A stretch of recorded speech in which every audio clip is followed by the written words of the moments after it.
kapayapaan.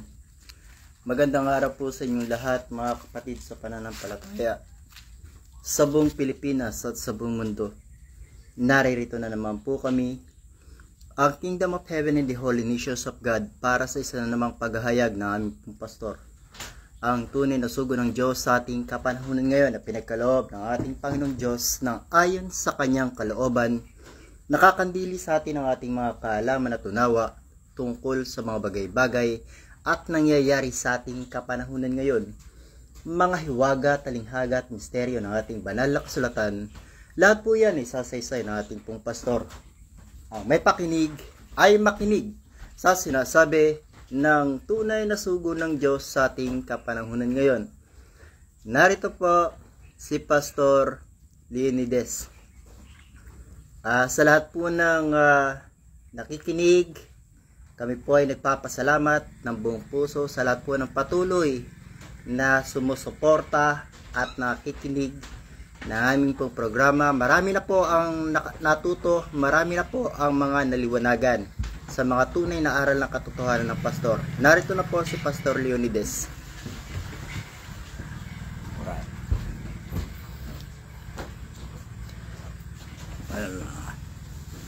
Babatiin ko na kayo sa kaugaling ninyo na sana magkaroon na kayo ng magandang umaga, ha? Hindi yung batin na magandang umaga agad. Ibig sabihin, sana magkaroon na ng magandang umaga sa inyo.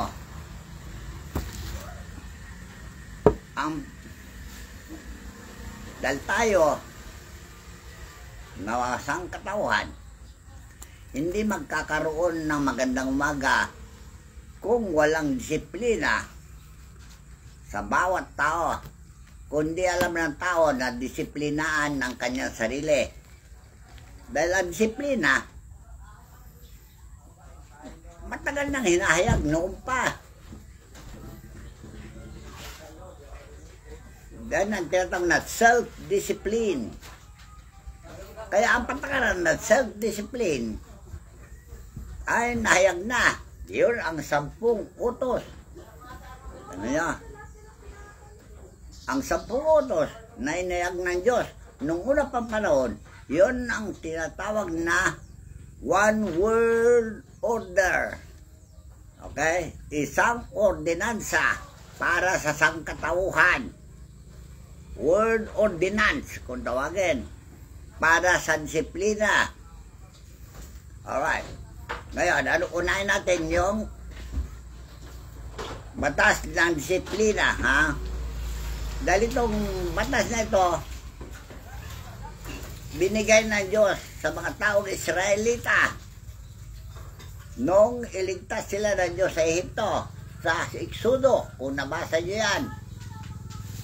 Nung naligtas sila at napunta sila sa ibayo ng dagat at nagsaya sila dahil ligtas na sila sa kamay ng pang-aalipin ng isang bansa, yung tinatawag na diktador sa mali, dahil maraming nagdidikta ng mali. Diktador. Alright, ngayon, nung nakaligtas sila sa diktador ng gobyerno, si Paraon, sa mahigpit niyang batas, na yung mga mahirap ay aalipinin at walang kalayaan. Walang kalayaan na magiging maling maglingkod o sumampa sa kanya posisyon. O, slave lang ang tawagin yan. Kaya 3 kategori ang mga batas ng panahon ng una. Slave, free man, at rich man. Okay? Yan at 3 kategorya ng disiplina, material, na ikaw na alipin. Hindi ka pwedeng kumandidato, wala kang kalayaan na kumandidato o sumampa man ang posisyon mo dahil ikaw ay alipin lang. Okay sila. At ikaw naman na free man, hindi ka makasampa na magiging mataas na posisyon o ano man gusto mo sa posisyon ng gobyerno. Pero malaya ka na. Pero hindi ka maaaring malingkod sa bayan. Dahil freeman ka lang. At yung mataas na royal blood, kung tawagin, royal, freeman at slave, royal blood. Alam mo yung sabihin yung mga royal, matataas, mayayaman na tao lang ang maaring maging hari o magkaroon ng posisyon sa gobyerno kung ikaw ay royal blood. Yung royal blood, mayroong tinatawag na kakayahan pagdating sa kayamanan o pera. Kaya ngayon, itong Ten Commandments, binago niya yan. Dahil yan ang sinunod ng mga propeta na lahat ng tao ay marunong magkaroon na ng kalayaan. Kaya yung unang panahon, dahil sa mga maigpig na panghawakan ng gobyerno sa batas na royal, walang pwedeng alipin na may karapatan na iangat ang kanyang sarili. Yan ka lang. Ganon. Mabuti pa yung freeman. Kung malakas ang kapit mo sa taas, pwede ka. Okay na. Pwede kang tangkilikin yung royal kung magkaroon kayo ng relation. O kaya, okay, yung relation, yung malakas ka sa kanya, malakas ang kapit mo sa kanya, at favorite ka niya, pwede. Okay niya. Pero nung panahon ni Jesus, lahat ay malaya na. Kaya naalipin ka, pwede ka daw kumandidato. Dahil ang alipin, hindi mo matatansya ang kanyang karunungan. Dahil mayroon mga alipin na matatalino. At mayroon naman freeman na hindi matalino. Matalino nga, pero bobo. Hindi niya alam mamahala. Okay, ganun din sa mataas na kalagayan, yung royal na sinasabi. Mayroon mga royal na hindi disiplinado sa kanilang sarili. Dahil nahihila sila sa tukso at marami kalumbayan na sinasabi ni Pablo. So, noong panahon ng mga propeta at panahon ni Jesucristo, ayon sa batas na nababago, pabago ng pabago, ayon doon sa hula ni Daniel, na Diyos ang magpapabago sa takbo ng panahon. Alright, o basahin mo sa Daniel, yung malapit sa dulo. Yung kaulugan, yung Kapitulo 2, yung kaulugan, yung panaginip ni Nebuchadnezzar. Doon na pasimula ang pagbabago. Si Daniel ay tinas ng hari pamagat. Oo. Nang magkagayoy ang haring Nabucodonosor ay nagpatira pa at sumba kay Daniel, at nagutos na sila maghandog ng alay at ng may masarap na amoy sa kanya. Ang hari ay sumagot kay Daniel. Kita niyo na, si Daniel ay alipin lang Alipin yan pero matalinong tao. Dahil binayaan siya ng Diyos ang talino, umangat ang kanyang posisyon. Pinuri pa ni Nebuchadnezzar. Dahil maraming nagawang kababalaghan at maraming nagawang hiwaga sa ikaunlad ng kanyang bayan. O, get sila. So, ngayon, ituloy mo. Doon sa malapit na sa dulo ng kapitulo, yung kahulugan na ng panaginip ni Nebuchadnezzar. Dito pala sa kahulugan. Ito ang panaginip at aming binigyan niya na kahulugan ng panaginip ng hari. Yun po yung pamagat. Oo. Ito ang ito ang panaginip at aming sasaysayin ang kahulugan niyon sa harap ng hari. Ikaw, o hari, ay hari ng mga hari na pinagbigyan ng Diyos sa langit ng kaharian, ng kapangyarihan at ng Okay, ano kalakasan. ibig sabihin yan?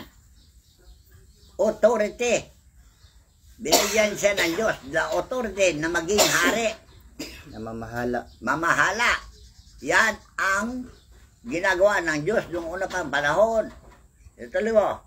At ng kalakasan at ng kaluwalhatian, at alinmang tinatahanan ng mga anak ng mga tao, ng mga hayop sa parang at ng mga ibon sa impapawid, ay ibinigay sa iyong kamay at pinagpuno ka sa kanilang lahat. O see, kagaya rin ng pagbibigay ng Diyos kay Jesus ng authority.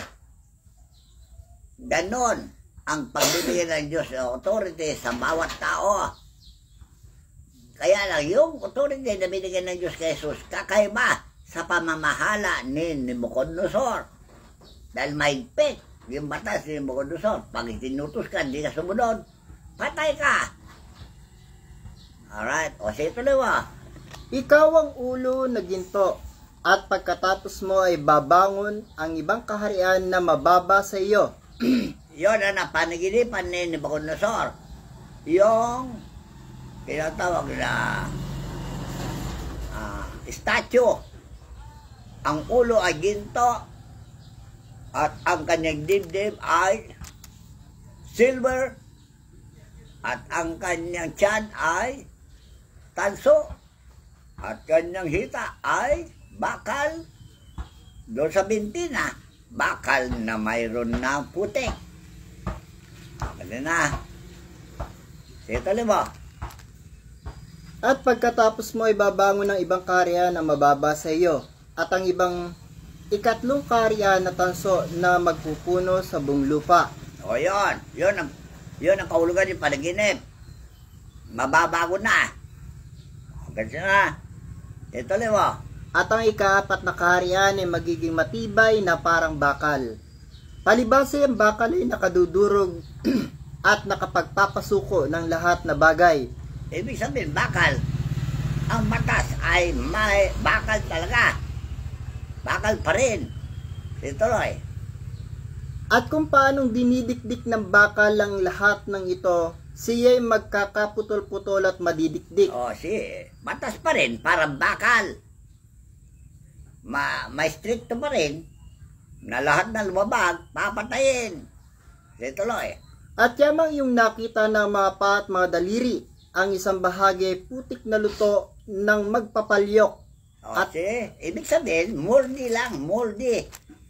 Alam mo yung moldy? Plano. Plano na taliwas sa bakal. Na yan ang sisira sa bakal. Nagsama yung bakal at putik. At yung putik sisira sa bakal. O, gets na. Isang bahagi ay bakal ay magiging kahariang hati. Ngunit magkakaroon niyaon ng kalakasan ng bakal. Yamang iyong nakita ng bakal ay nahalo sa putik na luto. At kung paano ang mga daliri ng paa ay bakal, ang isang bahagi at ang isang bahagi ay putik.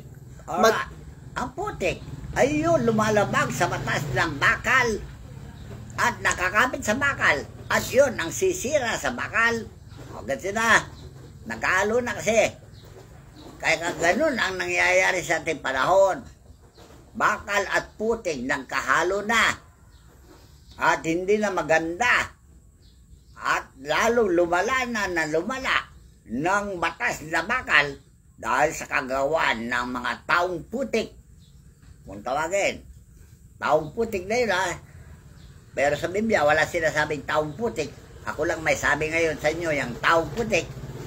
Ano ibig sabihin ng taong putik? Taong makamundo ang kanyang kaisipan, taong makasalanan, at yan ang lalabag sa batas ng bakal. O, gets yun na. Parang yung Pangulo po, parang ganito. Yung Pangulo, halimbawa may mga kasama. Kagaya ng ginagawa ng mga kasama ng Pangulo sa kanya. Ano, pagtatraitor sila. Si Miss Lady Ming gusto makalapit sa Pangulo. Ngunit itong mga kasama ng Pangulo, hindi makalapit si Lady Ming dahil hinihingan siya ng lagay. Kaya nga, gagagawan ng taong putik makasalanan. Okay, ang pag-uusapan po yung tungkol sa kapayapaan. tuloy.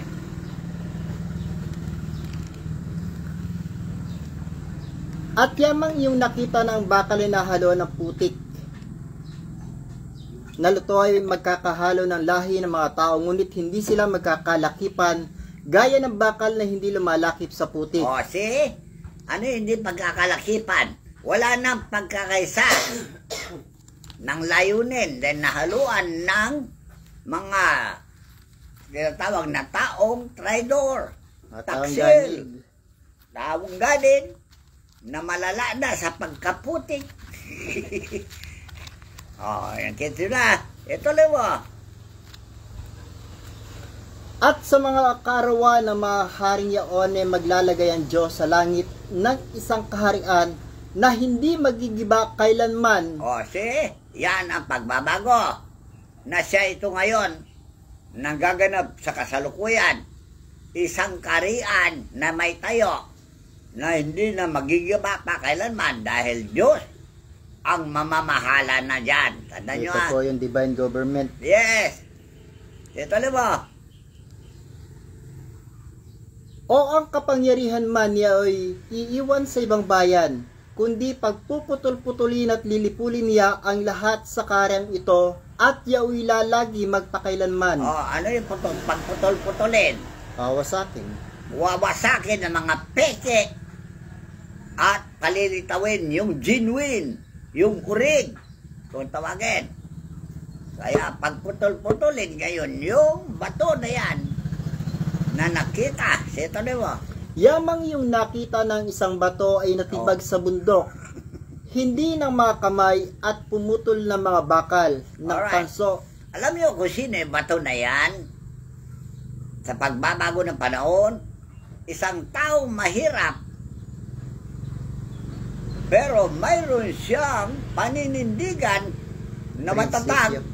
Prinsipyo matatag na hindi masisira kailanman. Yung prinsipyo na yan na dala-dala niya ay prinsipyo ng katastasan. Alright, sito lewa. At pumutol ng mga bakal ng tanso, ng putik, ng pilak at ng ginto. Ipinaalam ng dakilang Diyos sa hari kung ano ang mangyayari sa haharapin. Alright. Ipinakilala ngayon ni Daniel sa hari. Dahil si hari naman, mayaman niya, bobo sa mga bagay na ito. Ay, hindi niya alam yung panahon na darating. Kaya yung mga propeta, kagaya ni Daniel, sila ang maghahayag ng panahon darating. Kahit na ngayon, mga propeta, sila naghayag sa panahon darating. Kaya nung panahon ni Daniel at ni Nabucodonosor na yan, naniwala si Nabucodonosor sa propeta. Kaya tinanyag niya yan si Daniel dahil lahat ng sinabi ni Daniel nangyayari. Ito po, si Daniel ay tinaas ng hari. O yan, itinaas. Ibig sabihin, mahirap lang siya. Alipin niya pero itinaas na. O, ganda na. Kapag nangyayari ngayon, kahit na barangay ka pa lang, pwede ka nang magkumandidato na mayor, gobernador, basta may kakayahan ka na gaya ni Daniel. Ganda na. Itataas ka ngayon. Dahil malakas ka na sa hari. Kaya nga kanina sinabi ko, kung malakas ka ang kapit mo sa hari, itataas ka. Yan ang pagbabago ng panahon. Dahil noong unang panahon, walang alipin na maaring mamahala. Dahil yan sinatawag na label. Kung ang label mo ay slave, hindi ka maging freeman. Kung label mo ay freeman, hindi ka pwede maging slave o royal. Ganyan.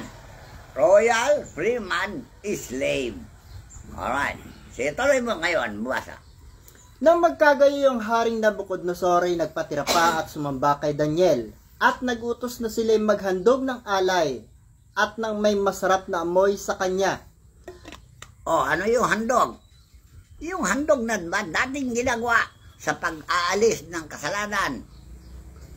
ginagawa parate. Pero sa bagong tipan, wala na yung handog na yon. Sinasabi ko sa inyo. Dahil handog, sa bagong tipan, sarili mo na ang ihandog mo sa Diyos. At huwag mo ihandog ang sarili mo sa kasamaan. Kasi basahin mo sa Roma 6:13 yata yun. Roma Kapitulo 6, talatang 13. At huwag din naman yung ihandog ang inyong mga sangkap sa kasalanan na pinakakasangkapan ng kalikuan. O si, yan ang handog. Hindi yung mga hayop na papatay, susunugin para malinis ka. O iba na ngayon, ang handog. Kaya pagbabago ng panahon na hinulan ni Daniel, ito na, nagaganap na sa ating kapanahunan. Dahil si Jesus, bagamat siya'y pinakaanak na mahirap na tao, kalpentero lang tatay niya, mananahi lang nanay niya, ba't naging hari ng mga hari? Yan ang panaginip ni Daniel na pagbabago ng panahon. Diyos ang may gawa. Ito mo yun, Daniel.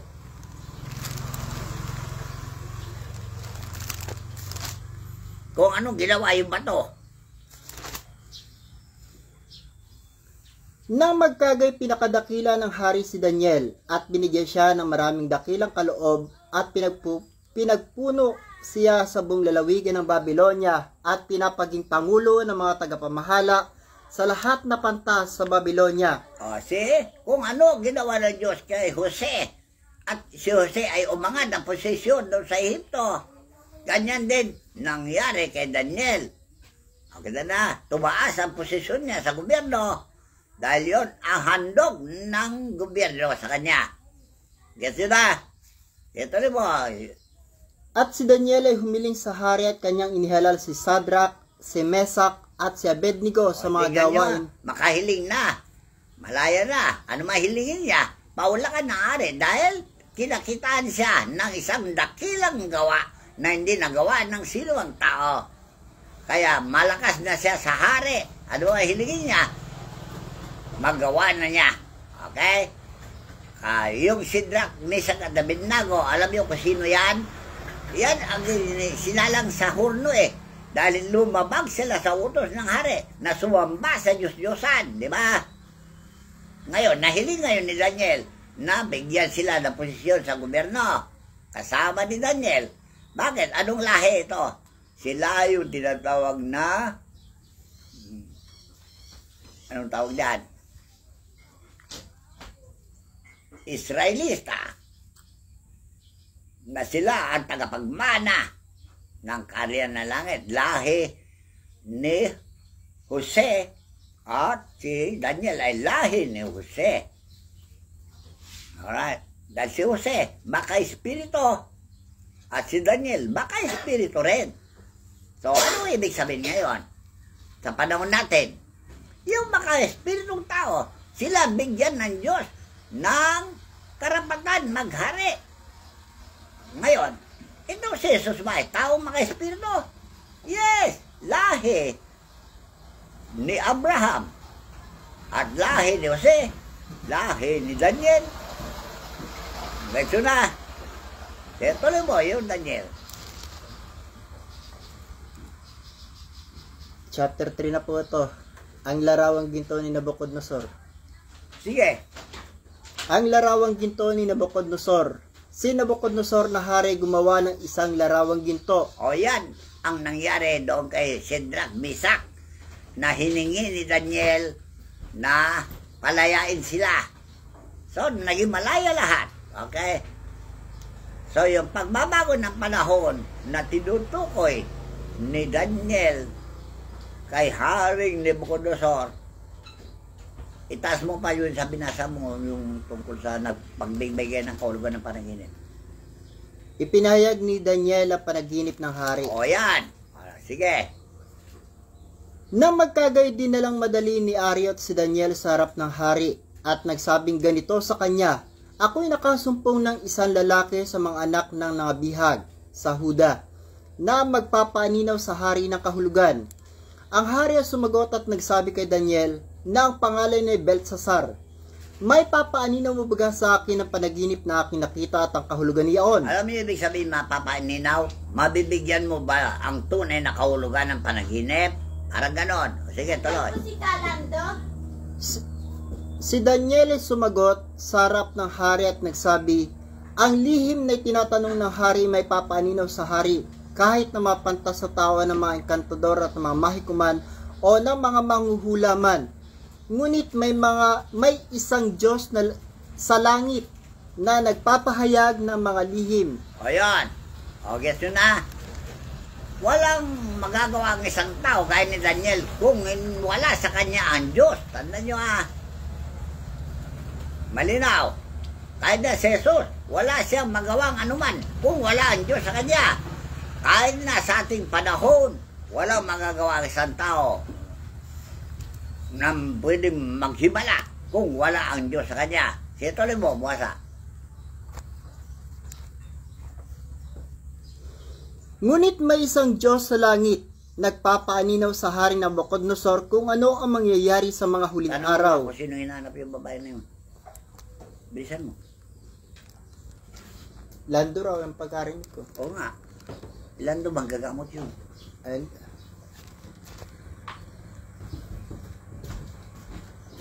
alright. So, pakinggan mabuti para maunawaan nyo bakit nagkaroon ng bagong tipan. Dahil ang bagong tipan ay bahagi ng pagbabago sa hula ni Daniel. Tandaan nyo Alright. So, itong hula ni Daniel naganap ng panahon ni Jesucristo at yung pagbabago na sinasabi doon sa panaginip ni Hari.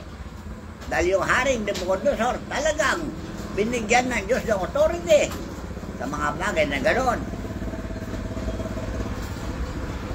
Sige, basahin mo na.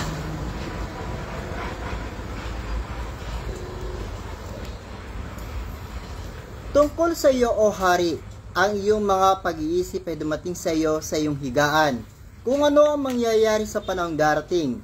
At siya nagpapahayag ng mga lihim ay paaninaw sa iyo kung ano ang mangyayari. Ngunit tungkol sa akin, ang lihim na ito ay hindi nahayag sa akin ng dahil sa anumang karunungan na tinamukong. Ano ibig sabihin yan? Hindi nagyabang si Daniel.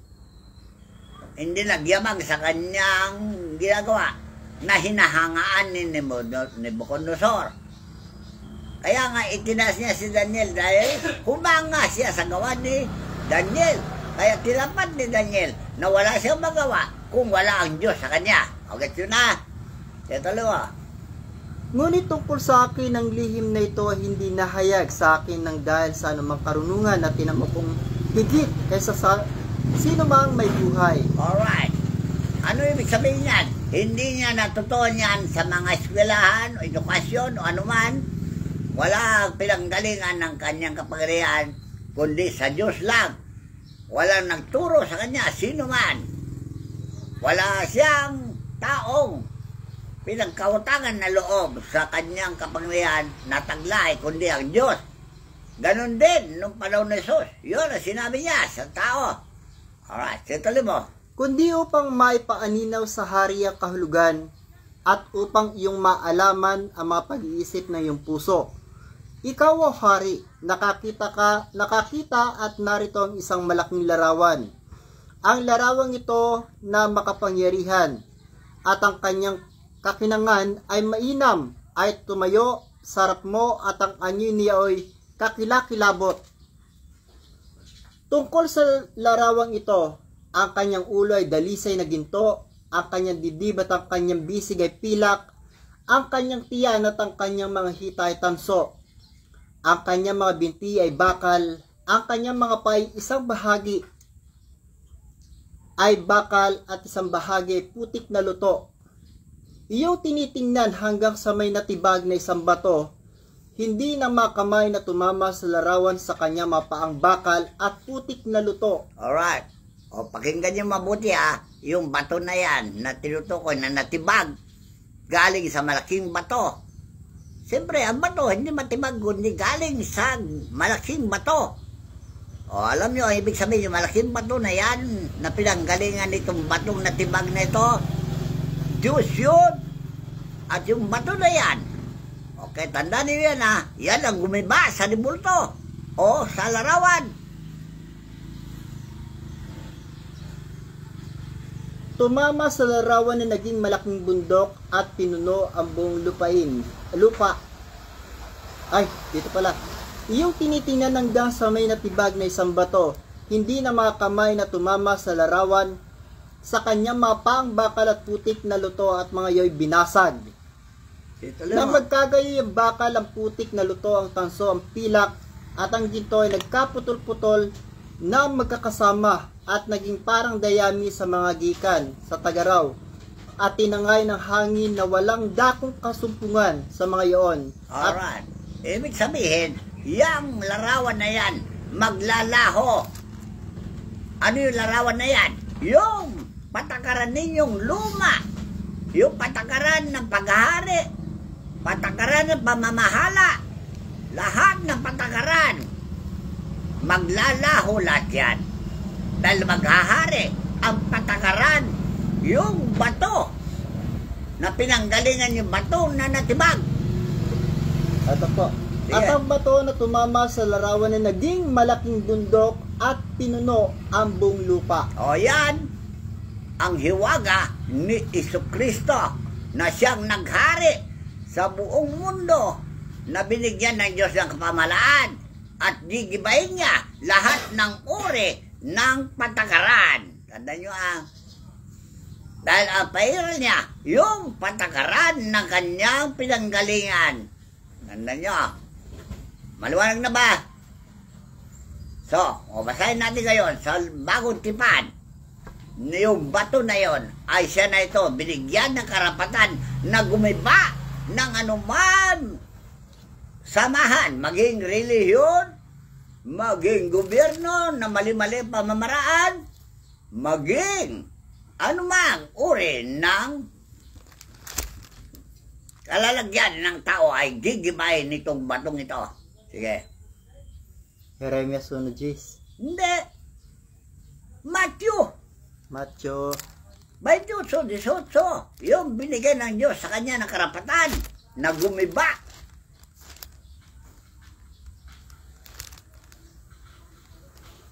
Mateo Kapitulo 28, talatang 18 hanggang 20. At lumapit si Jesus sa kanila at sila'y kanyang kinausap na sinasabi, ang lahat ng kapamahalan sa langit at sa ibabaw ng lupa ay naibigay na sa akin. O yon, ang kaulugan yung panaginip ni Nabucodonosor na sinabi ni Daniel na nagpapasalamat na ang Diyos ay siyang magpapabago ng takbo ng panahon. Gets nyo? O ngayon, tingnan natin kung ano ang tungkulin nitong bato. Nandun sa Pedro 2:6. Aking ilalagay sa Sion yung batong panulok. Sapagkat ito ang nilalaman ng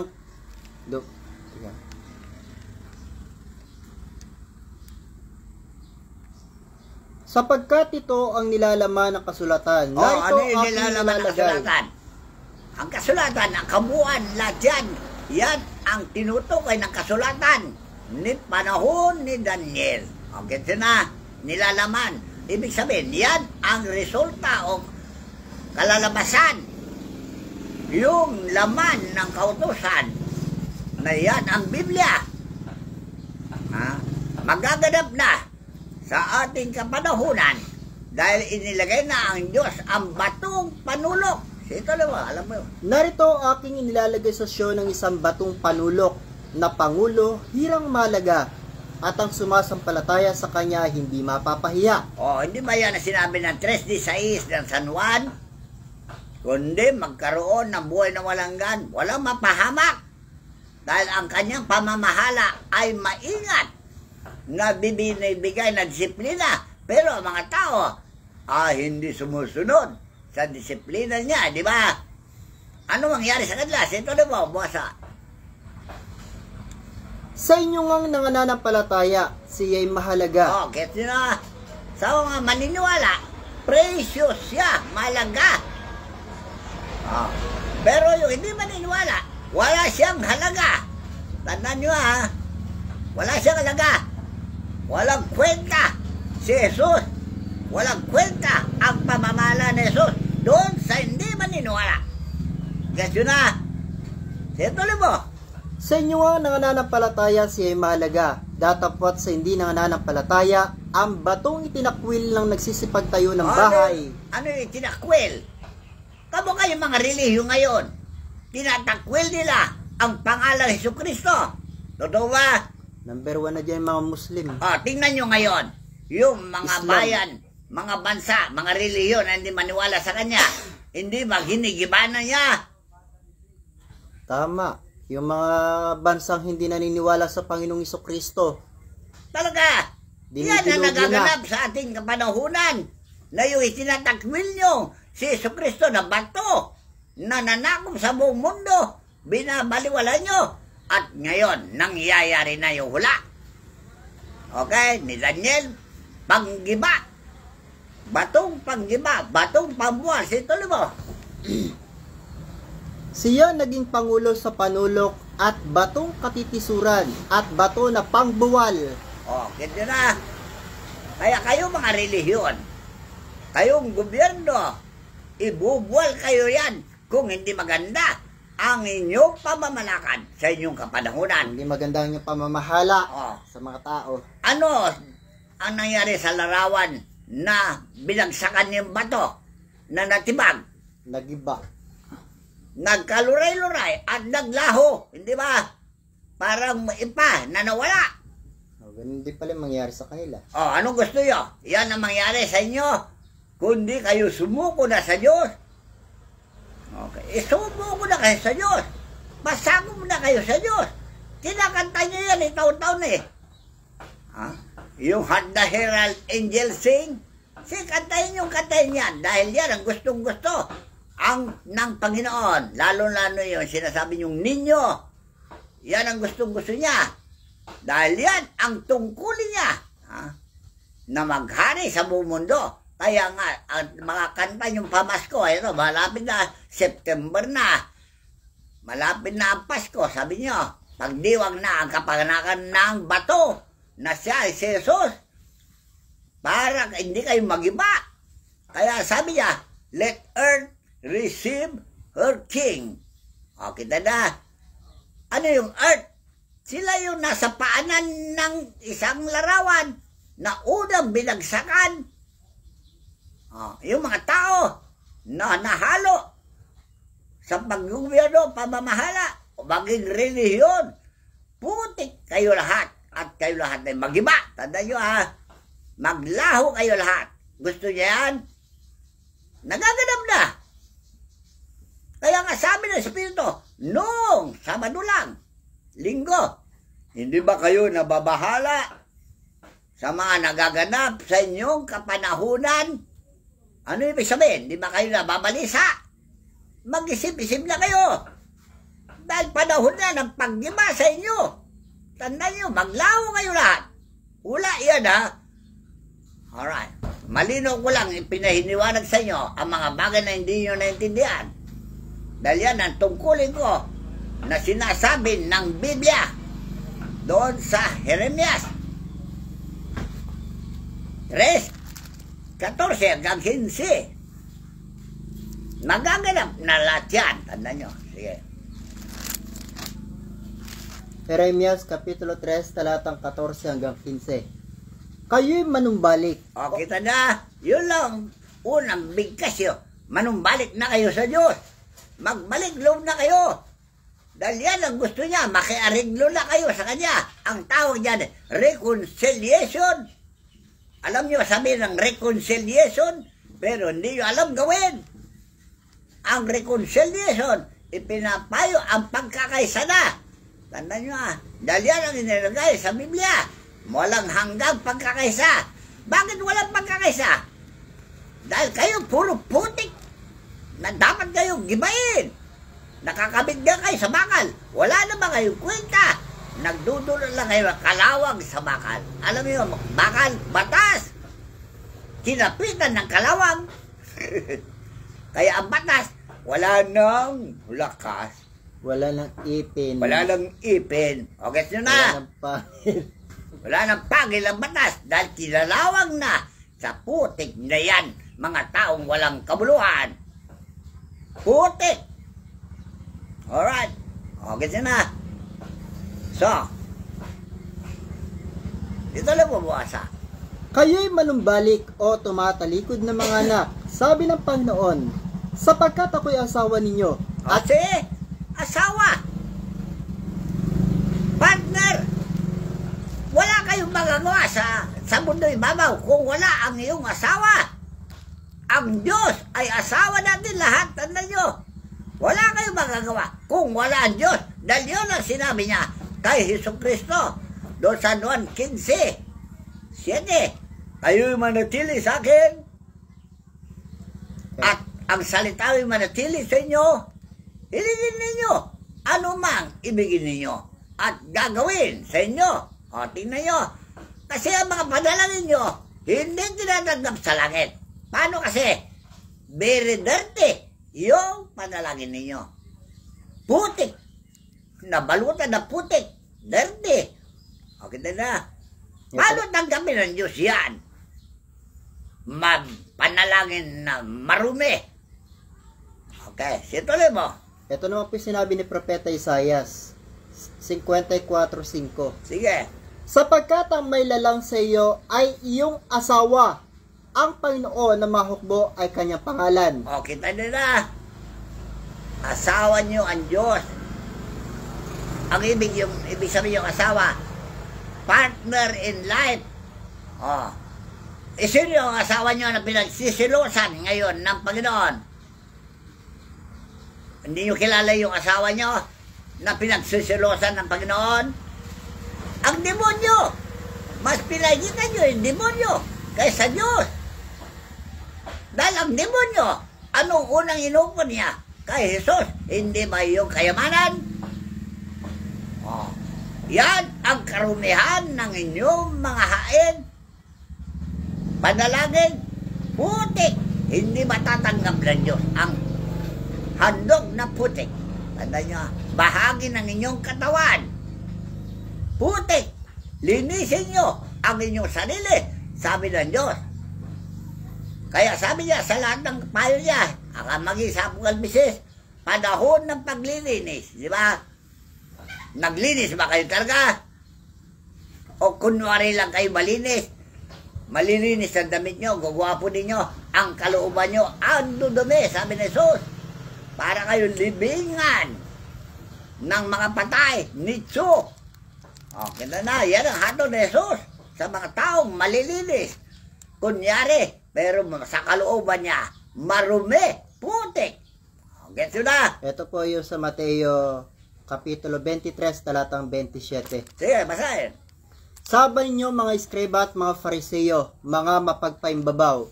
Sapagkat, alam niyo ibig sabihin ng iskriba at fariseo? Marurunong at namamahala. Ang scribe. Iskriba ay scribbler sa wikang dictionary. Scribbler, marurunong. ito po sabi niya, sabi ng Panginoon, tulad kayo sa mga libingang pinaputi na may anyong maganda sa labas. Datapwat sa loob ay puno ng mga buto ng mga patay na tao at ng lahat ng karumaldumal. Bakit? Ganun na sinabi ni Jesus. Dahil pag may kaharap kayo mga tao, ang babait ninyo. Ito po, tuloy natin. Gayon din naman kayo sa labas ay nagaanyong matuwid sa mga tao. Datapwat sa loob ay puno kayo ng pagpapaimbabaw at ng katampalasanan. Bakit? Alam ni Jesus yan. Kasi nasa kanya Diyos. Nanggaling yan sa Jeremias 17:9. Dahil kayo lahat ay sinungaling. Kunwari mababait. Pero nagbabait-bait na lang kayo. Dahil sa larangan ng salapi na inupos sa inyo ni Satanas. Sige, tuloy mo. Jeremias 17:9. Ang puso ay magdaraya na higit kaysa lahat na bagay at totoong masama. Sinong makaalam? Akong Panginoon ay sumisiyasat ng pag-iisip. Aking tinatarok ang mga puso upang magbigay sa bawat tao ng ayon sa kanya-kanyang lakad, ayon sa bunga ng kanya-kanyang mga gawain. Yun ang nakita ni Jesus sa puso ng mga taong nagbabait-baitan. Kunyari, nagmamarunong kunyari, bobo naman. Dahil ang kanyang pamamahala, pangangasiwa, walang right direction. Impyerno lahat ang punta. Yung Google Map nila, ang patunguhan ay impyerno. Okay na. Ano yung Google Map? Batas. Yan ang Google Map. Batas na paliko. Papunta sa impyerno. Get yun na? Siya tuloy ba? Bumasa sa Daniel. Ay sa doon sa Jeremias. 3:14. At bibigyan ko at kukuha ko sa inyo ng isa sa isang bayan at dalawa sa isang angkan at dadalhin ko kayo sa Sion. Mahiwagan na naman salita ito. Asan ang Sion? Alam niyo, Sion? Madalas po nila binabanggit yan, Zion daw. Zion, talaga. Sion. S-I-O-N, Zion. Zion. S-I-O-N, Zion. Bundok ng Sion. Zion. Asan ang bundok na Zion? Nasa ibang bansa. Gusto mo punta ron? Ang layo-layo. Pamasahe lang. Patay na kayo. Ang Zion na yan, ay yun ang kinaroonan ng Diyos. Tandaan nyo Ngayon, wala na doon sa bundok na Zion. Kaya napunta kayo doon, wala na. Lumipad na Lumipad na sa Jerusalem. Noong panahon ni Jesus. Ngayon, wala na si Jesus, patay na. Saan lumipad ang Diyos? Sa Pilipinas. Hindi na bundok na Zion. Isang mataas na bundok na tinutukoy. Ano yung mataas na bundok? Mataas ang kalaman, mataas ang karunungan, at mataas ang pagpapaunawa na hindi maunawa ng sino man. Doon naroon ng Diyos. Yan po sinabi ng Propeta Isaias 57:15. Sige. Sapagkat ganito ang sabi ng mataas at matayog na tumatahan sa walang hanggan, na ang pangalan ay banal. Ako'y tumatahan sa mataas at banal na dako. Nakasama rin niya na may pagsisisi at pagpapakumbabang loob. Yung sinabi yan ng luwang tipan, Sion, sa bagong tipan, ay iba na ang direksyon. Kung saan naroon ng Diyos, doon kayo. Dahil yan ang plano. Yan ang tinatawag na Google Map. Sundan nyo ang Google Map. Huwag kayo magkakamali para hindi kayo maligaw. Nandiyan na sa Biblia ang Google Map. Ito. Kung saan nakatira ang Diyos ay ito. San Juan 14:21 hanggang 23.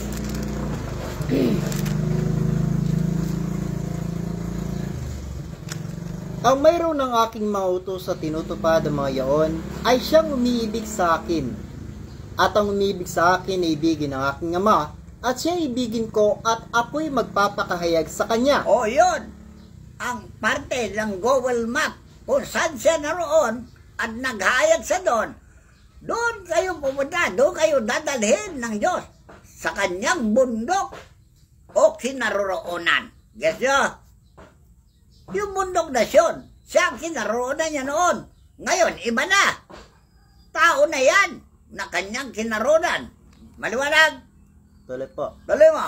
Si Judas, hindi ang Iscariote, nagsabi sa kanya, Panginoon, ano't mangyayari na sa amin ka magpapakahayag at hindi sa sanlibutan? Kita nila. Isang taong alagad ni Kristo. Siya nagsabi, hindi siya buhaya, nakaindigan siya. Ayaw niya na sila lang ang pagpapahayagan ng Diyos. Gusto niya buong sangkatauhan. So, mapagmahal ito si Judas. maibigin sa tao. Bakit sa kanila lang maghayag ang Diyos? Hindi sa sanlibutan. So, yan din ang hangad ni Jesucristo. Hindi lang sa kanya manahan ng Diyos. Kailangan din manahan ng Diyos sa inyo. Okay na. Yan ang pagbabago ng panahon ng panaginip ni Nabucodonosor. Alright. Ito ba? Sumagot si Jesus at sinabi sa kanya, kung ang sino man ay umibig sa akin, ay kanyang tutuparin ang aking salita. At siya ibigin ng aking ama, at kami pasa sa kanya, at siya gagawin naming aming tahanan. O yan na, ang end ng Google Map. Hanapin nyo na yung kinaroon niya. O, get yun na. Yan ang dulo ng Google Map. Kung saan siya naroon, doon kayo. Dahil yun ang sabi niya doon sa Isaias, kasasamahin niya ang mga taong nagsisisi at nagbabago upang pamahalaan niya sila. Hindi ba yun? Kahit na makasalanan ka, patatawarin ka, at kakasamahin ka sa kanyang kaharian. Yun ang dinamdagasyon. Para po madalin lang maintindihan kung sino po yung taong ginagamit ng Diyos sa ating kapanahunan ngayon, hanapin niyo po yung taong yun dahil ang Diyos po ay gumagamit ng tao sa bawat panahon. Kung saan nakatahan ng Diyos, doon kayo. O, hindi ba malinaw sinabi ko? Yan ang dulo ng Google Map. Wala na. Wala na pupuntahan. Wala na kayong pupuntahan. Kundi yung kinaronan niya. Dahil yan ang utos sa inyo. Hanapin niyo na ang Diyos. Bago dumating yung kakilakilamot na galing niya, di ba? Hanapin na ninyo siya para kayo'y mabuhay. Dahil kung di nyo hanapin, mabuhay kayo lahat. Baka kayo mamamatay. Ayon sa hula ni Daniel. Kasi na, gigibay kayo. Ayan o, ginigiba na ang mga bansa. Di pa kayo nababalisa. Eh kung kayo gibayin ngayon, masaya kayo, magdiwang kayo, hallelujah, praise the Lord. Ay, naluloko na kayo kung mag-praise the Lord kayo. Patay na kayo, praise the Lord pa. Yak, kadiri, hindi salita. Ay sa nakita ko po kasi lahat ng mga bansa na ginigiba na ng Panginoon, yung mga bansa na hindi naniniwala sa kanyang ebanghelyo, yung mga bansa na hindi naniniwala sa Panginoong Jesucristo. Yan ang panaginip ni Haring Nabucodonosor. Hindi po nila maunawan at maintindihan kung bakit nangyayari sa kanila yan na kagaya po ng bansang paano nila Japan. maintindihan nga? Di ba maliwanag na sinabi ni Pablo na binulag ng Diyos ng sanlibutan ang kanilang pag-iisip para wag sumilang sa kanila ang hiwaga ng Ebanghelyo ni Kristo? Kagaya po ng bansang Japan, sino pinaniniwala sa Japan? Si Buddha. Yun ang sinasamba nila. Kaligtasan ba si Juda? Asan ang testamento na pakikinasulatan na si Buddha ang kaligtasan at siya maghari? Kaya nga po, di ba matinding tsunami yung dinala ng Diyos doon sa kanila? Dahil sumasamba sila sa ibang Diyos eh. Hindi yung itinalaga. Nasambahin na siyang si Jesus. At si Jesus na rin ang gumaganti. Tandaan na nyo, nandiyan sa Apocalipsis. Sa kabila po ng ginawa ng Diyos sa kanila, ganun patuloy pa rin ginagawa nila yun. Talaga, ay walang gagaparusahan kung hindi lang baguhin. Kaya sinabi ng Diyos, magbago na kayo bago mahuliin ang lahat. Maglaho kayo sa hula. Maglaho kayo. Gusto nyo? Masaya kayo, maglaho kayo. Mabuti kung didiretso kayo sa langit. Eh kung sa impyerno, masaya kayo sa impyerno? Alright. Kung yan ang gusto nyo, yan ang pasya ng Diyos. Sa Apokalipsis, di ba? Abayaan mo liko, magpaliko pa. Yan ang sentensya ng Diyos ngayon. Kaya kayo mismo, binibigyan ng pagkakataon ng Diyos na manumbalik na kayo. Sabi niya, manumbalik na kayo sa akin, kayong mga asawa kong taksil, parang ganun. Buhaya, lalakero, babaero, butagero, maglinis na kayo, magbago na kayo, tatanggapin ko kayo. Yan ang Diyos. O, nakabukas yung kamay niya. Halina kayo. Hali kayo, mga engot, para mga may tililing. May mission pa kami. O, so, marami pa sa salita ko, baka mabugbog kayo ah. Ito po yung ating pong huling mensahe galing po kay Propeta Sefanyas para po sa ikaliligtas nating lahat. Ang sabi po ni Propeta Sefanyas, ang bayan ay pinagsabihan na hanapin ng Panginoon.